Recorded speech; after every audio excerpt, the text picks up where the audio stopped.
ধান মাড়াই, সোনালি ফসলের উৎসব। গ্রামের মেঠো পথ ধরে হেঁটে চলেছে বছর ৮ ছেলে আকাশ। তার চোখে মুখে আনন্দের ঝিলিক।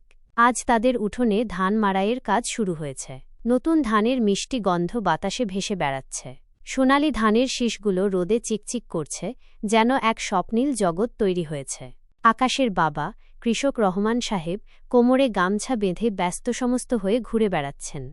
মা রহিমা বেগম উঠোন ঝাড় দিচ্ছেন, যাতে একটিও ধানের দানা নষ্ট না হয়। পাড়ার অন্যান্য কৃষাণীরাও এসে জুটেছেন ধান মাড়াইয়ের কাজে সাহায্য করতে। এ যেন এক উৎসবের আমেজ। আকাশের দাদা করিম চাচা অভিজ্ঞ হাতে মাড়াইয়ের কাজ তদারকি করছেন।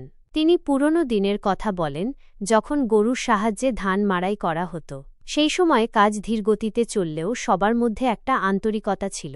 এখন আধুনিক যন্ত্র এসে সেই কাজ অনেক সহজ করে দিয়েছে, তবে সেই পুরনো দিনের স্মৃতি আজও অমলিন। মাড়াইয়ের জন্য উঠোনের মাঝখানে একটি বড় ত্রিপল পাতা হয়েছে। রহমান সাহেবের ট্রাক্টর চালিত মাড়াই যন্ত্রটি গর্জন করতে শুরু করেছে। সোনালি ধানের আঁটিগুলো একের পর এক যন্ত্রের মধ্যে দেওয়া হচ্ছে, আর মুহূর্তের মধ্যেই ধান আর খড় আলাদা হয়ে যাচ্ছে।